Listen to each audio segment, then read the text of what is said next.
আসসালামু আলাইকুম। সুপ্রিয় শিক্ষার্থী বন্ধুরা, আশা করি তোমরা সবাই ভালো আছো। ৩য় শ্রেণীর বাংলাদেশ ও বিশ্ব পরিচয় ক্লাসে তোমাদের সবাইকে স্বাগতম। গতদিন আমরা তোমাদেরকে আমাদের পরিবেশ ১ম অধ্যায় নিয়ে আলোচনা করেছি তোমাদের সাথে। আজকে আমরা ১ম অধ্যায়ের অনুশীলনীটা সমাধান করার চেষ্টা করব। ভিডিওটি অত্যন্ত গুরুত্বপূর্ণ, সুতরাং ভিডিওটি না টেনে শুরু থেকে শেষ পর্যন্ত দেখতে থাকো। ভিডিও শুরু করার আগে সবার কাছে একটাই অনুরোধ, যারা এখনো আমার চ্যানেলটি সাবস্ক্রাইব করোনি তারা আমার চ্যানেলটি সাবস্ক্রাইব করে পাশে থাকা বেল বাটনটি বাজিয়ে দাও, যাতে এরকম শিক্ষামূলক ভিডিও আপলোড করলে সর্বপ্রথম তুমি তোমার ফোনে নোটিফিকেশনটি পেয়ে যাও। তো চলো শুরু করি। দেখো, প্রথমেই আমাদের যে অনুশীলনীটা আছে এই অনুশীলনের আমরা কি করব, যে সঠিক উত্তর যেটা আছে সঠিক উত্তরের পাশে টিক চিহ্ন দাও। আমরা এই টিক চিহ্নটা আগে দিব। ওকে, আচ্ছা, তোমরা যারা পুরা অধ্যায়টা যারা লাইন বাই লাইন ভালো করে পড়েছ, তাদের কাছে এই উত্তর কোনো ব্যাপারই না। তো চলো শুরু করি।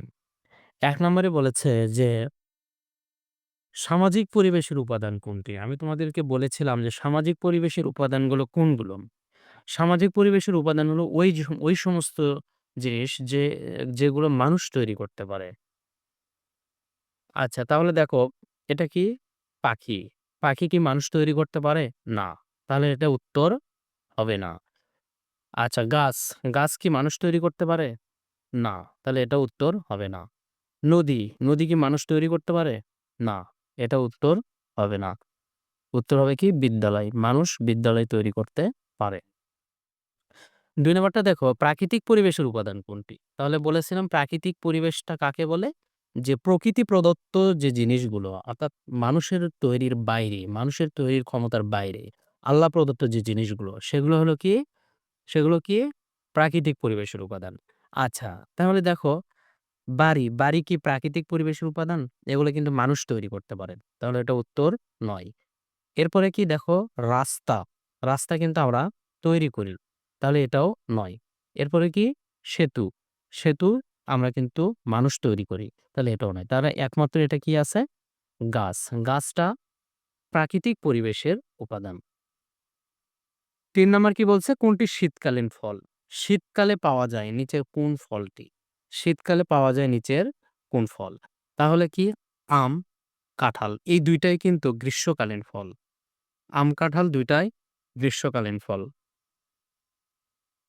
কমলাটাই একমাত্র আমাদের কি? শীতকালীন ফল। ঠিক আছে? আচ্ছা, এরপরে দেখো, আ ৪ নম্বরে কি বলেছে? কোন ফলটি সারা বছর পাওয়া যায়? কোন ফলটি সারা বছর পাওয়া যায়? একমাত্র কলা, যেটা সারা বছর পাওয়া যায়। আর বাকি এগুলো সিজনাল ফল, মৌসুমী ফল এগুলা। ৫ নাম্বার কি বলেছে? গাছপালা আমাদের কি দেয়? গাছপালা আমাদের কি আলো দেয়? তাপ দেয়? বাতাস দেয়? নাকি অক্সিজেন? গাছপালা আমাদের কি দেয়? অক্সিজেন দেয়। আচ্ছা, এরপরে এখানে কি বলেছে? সঠিক শব্দ দিয়ে শূন্যস্থান পূরণ করো। সঠিক শব্দ দিয়ে শূন্যস্থান পূরণ করো। ১ নম্বরে কি বলেছে দেখো, যে বাংলাদেশে গ্রীষ্মকালে ড্যাশ অনুভূত হয়। কি অনুভূত হয়?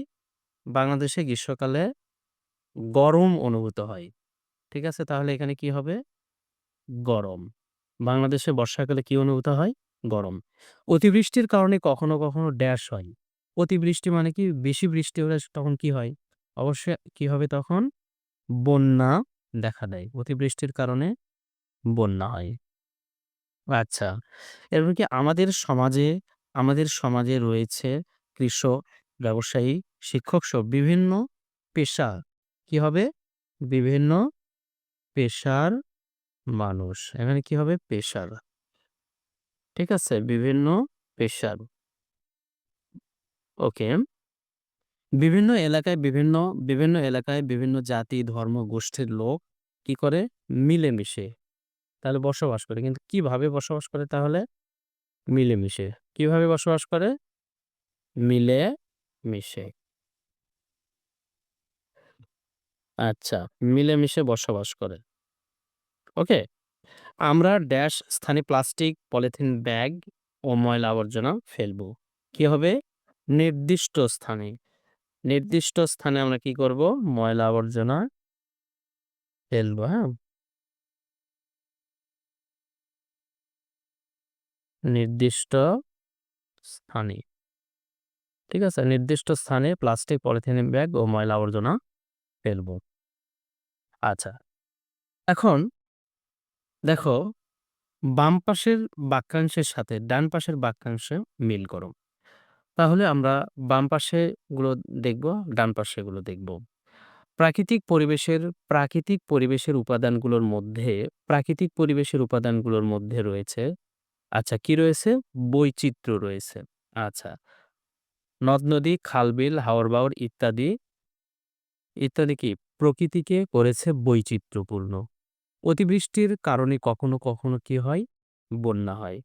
অনাবৃষ্টির কারণে কি হয়? খরা হয়। আমরা এটা করে ফেললাম। এরপরে আমাদের কি আছে দেখো সংক্ষিপ্ত প্রশ্ন। প্রাকৃতিক পরিবেশের কয়েকটি উপাদানের নাম লেখো। তাহলে প্রাকৃতিক পরিবেশের কয়েকটি উপাদানের নাম কি হতে পারে? গাছ, পশু-পাখি, হ্যাঁ? এগুলো হলো প্রাকৃতিক পরিবেশের উপাদান।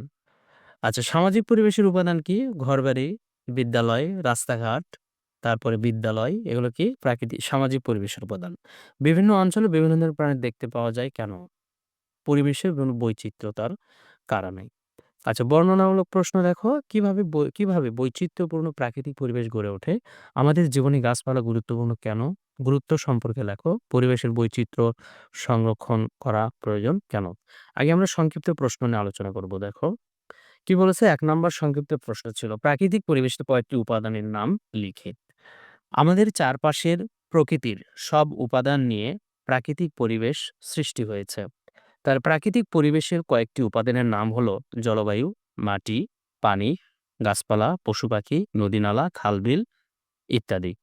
এটা হলো প্রাকৃতিক পরিবেশের উপাদান। এরপর কি বলেছে? সামাজিক পরিবেশ কি উপাদান দিয়ে গঠিত? মানুষের সৃষ্টি করা উপাদান নিয়ে গঠিত পরিবেশকে সামাজিক পরিবেশ বলে। আমি তোমাদেরকে আগেই বলেছি যে প্রাকৃতিক ও সামাজিক পরিবেশটা আসলে কি? সামাজিক পরিবেশ যেসব উপাদান নিয়ে গঠিত সেগুলো হলো ঘরবাড়ি, দালান কোঠা, বিদ্যালয়, মসজিদ, মন্দির, দোকানপাট, রাস্তাঘাট, আ কি বলছে? যানবাহন, খেলার মাঠ ইত্যাদি। এগুলো হলো সামাজিক পরিবেশের উপাদান। এরপরে আমাদের যে প্রশ্ন রয়েছে সেটা হলো ৩ নাম্বার বিভিন্ন অঞ্চলে বিভিন্ন ধরনের প্রাণী দেখতে পাওয়া যায় কেন? প্রাকৃতিক পরিবেশের উপাদানগুলোর মধ্যে বৈচিত্র্য রয়েছে। প্রাকৃতিক পরিবেশের উপাদানগুলোর মধ্যে কি রয়েছে? বৈচিত্র্য রয়েছে। অর্থাৎ পৃথিবীর কোনো অঞ্চল বৃষ্টিপ্রবণ, আবার কোনো অঞ্চল শুষ্ক মরুভূমি। কোনো অঞ্চলের আবহাওয়া গরম, আবার কোনো অঞ্চল শীতল। প্রাকৃতিক পরিবেশের এরূপ বৈচিত্র্যের কারণে পৃথিবীর বিভিন্ন অঞ্চলে বিভিন্ন ধরনের প্রাণী দেখতে পাওয়া যায়। কারণ একেক ধরনের প্রাকৃতিক পরিবেশ একেক ধরনের প্রাণী বসবাসের উপযোগী। আমরা এটা করে ফেললাম। এরপরে আমাদের রচনামূলক প্রশ্নোত্তর আছে। কিভাবে বৈচিত্র্যপূর্ণ প্রাকৃতিক পরিবেশ গড়ে ওঠে? তাহলে আমরা একটু মনোযোগ সহকারে পড়ে নেব। আচ্ছা, উত্তর বিভিন্ন উপাদান নিয়ে বৈচিত্র্যপূর্ণ প্রাকৃতিক পরিবেশ গড়ে ওঠে। প্রাকৃতিক পরিবেশের কোথাও রয়েছে উঁচু-নিচু পাহাড়, পর্বত, কোথাও সাগর মহাসাগর, কোথাও আবার নদ-নদী, খাল-বিল, হাওর-বাওর, নিচু এলাকা ইত্যাদি। তাছাড়া কোনো অঞ্চল বৃষ্টিপ্রবণ, আবার কোনো অঞ্চল শুষ্ক মরুভূমি। কোনো অঞ্চলের আবহাওয়া গরম আবার কোথাও শীতল। বাংলাদেশে গ্রীষ্মকালে গরম ও শীতকালে ঠান্ডা অনুভূত হয়। এদেশে বর্ষাকালে প্রচুর বৃষ্টিপাত হয়। অতিবৃষ্টির কারণে কখনো কখনো বন্যা হয়, আবার অনাবৃষ্টির কারণে খরাও হয়। এভাবেই গড়ে উঠেছে বৈচিত্র্যপূর্ণ প্রাকৃতিক পরিবেশ। আমরা কিন্তু যারা এই অধ্যায়টা গতদিন যারা তোমরা ক্লাস করেছ, তারা কিন্তু এই প্রশ্নের উত্তর খুব সহজেই তোমরা বই থেকেই লিখতে পারবা। এরপরের প্রশ্নটা কি? আমাদের জীবনে গাছপালার গুরুত্ব সম্পর্কে লিখি। তাহলে গাছপালা আমাদের জীবনে কিভাবে গুরুত্বপূর্ণ প্রভাব বিস্তার করে এটা সম্পর্কে আমরা জানব। আমাদের জীবনে গাছপালা অনেক গুরুত্বপূর্ণ। কারণ নানা উপায়ে গাছপালা আমাদের উপকারে আসে। যেমন গাছপালা আমাদেরকে অক্সিজেন দেয়, কার্বন ডাই অক্সাইড শোষণ করে। গাছপালা আমাদেরকে অক্সিজেন দেয়, কার্বন ডাই অক্সাইড শোষণ করে। গাছপালা পরিবেশকে সুন্দর রাখে। এতে আমাদের মন ভালো থাকে। গাছপালা বাতাসের ক্ষতিকর প্রাকৃতিক গ্যাস গ্রহণ করে বাতাসকে বিশুদ্ধ করে। ৪ নাম্বার গাছপালা গরমকালে ছায়া দেয়। এতে ঘরবাড়ি ঠান্ডা থাকে। গাছের বিভিন্ন উপাদান দিয়ে ঘরবাড়ি ও আসবাবপত্র তৈরি করা হয়। গাছ থেকে ফলমূল, বিভিন্ন খাদ্যদ্রব্য ও জ্বালানি পেয়ে থাকি। এছাড়া আরো নানাভাবে গাছপালা আমাদের উপকারে আসে। সুতরাং আমাদের জীবনে গাছপালার গুরুত্ব অনেক। ওকে? ৩ নম্বর কোয়েশ্চেনটা দেখো। পরিবেশের বৈচিত্র্য সংরক্ষণ করা প্রয়োজন কেন? পরিবেশের বৈচিত্র্য সংরক্ষণ করা প্রয়োজন কেন? আচ্ছা। উত্তর হলো কি, পরিবেশের বৈচিত্র্য সংরক্ষণ করা একান্ত প্রয়োজন। কারণ পরিবেশের বৈচিত্র্য হারিয়ে গেলে বিশুদ্ধ বাতাস, বিশুদ্ধ পানি এবং অন্যান্য প্রাকৃতিক সম্পদ পাওয়া কঠিন হয়ে পড়বে। এছাড়া বিভিন্ন প্রাণীর আবাসস্থল নষ্ট হয়ে যাবে, পরিবেশ দূষিত হবে এবং জীববৈচিত্র্য হুমকির সম্মুখীন হবে। আর পরিবেশের বৈচিত্র্য সংরক্ষণ করলে বিভিন্ন প্রাকৃতিক দুর্যোগ, যেমন বন্যা, খরা ইত্যাদি কমে যাবে। এসব কারণে আমাদের সবার উচিত পরিবেশের বৈচিত্র্য সংরক্ষণ করা। ওকে, আমরা অনুশীলনের যে বহু নির্বাচনী প্রশ্ন ছিল, শূন্যস্থান পূরণ ছিল, মিলকরণ ছিল এবং সংক্ষিপ্ত ও রচনামূলক প্রশ্ন ছিল। আমরা সবগুলো পড়ে নিলাম।